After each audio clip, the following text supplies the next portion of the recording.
This year's Vancouver Pride Parade is marching down a brand new, more accessible route, so fewer hills, flatter grounds, and space for everyone who's participating in Pride today, no matter if they're a spectator or marching down the street here. So there's a lot of people with disabilities who have previously been unable to come to Pride events, or they have been unable to stay for as long as they would like, participate in the same way as those that they came with. And also they don't see any representation of themselves at the parade, so they feel more isolated and more like imposter syndrome. This year's Pride Parade route started here in the West End and went along the seawall towards the finish line near Rogers Arena. Heather McCain, who facilitates a support group for queer people with disabilities, says the new route improves access for both spectators and participants. Vancouver Pride really went for it with this new route.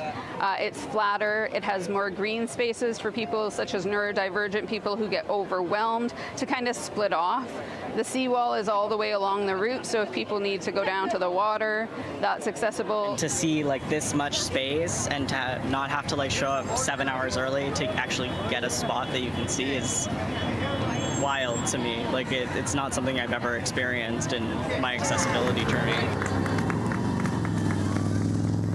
Former City Councillor Gordon Price says he remembers when Vancouver's Pride event was more of a small demonstration among mostly gay men in the West End in the 70s and 80s. He says the event is far more inclusive now. It'll give it a chance to be outside the West End, not a bad thing, but more importantly, it will be able to set up and involve, I think, more people, do more things, have more of a presence. And so that indicates, these things still evolve, still grow, and that's got to be a good thing.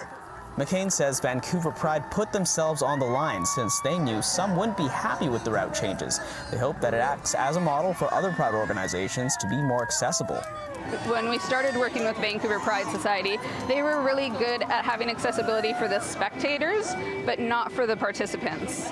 And that's often organizations see people with disabilities in passive roles as opposed to active roles. And so this was a great kind of recognition of the fact that we want to be active in our community. In Vancouver, Kier Junos, City News.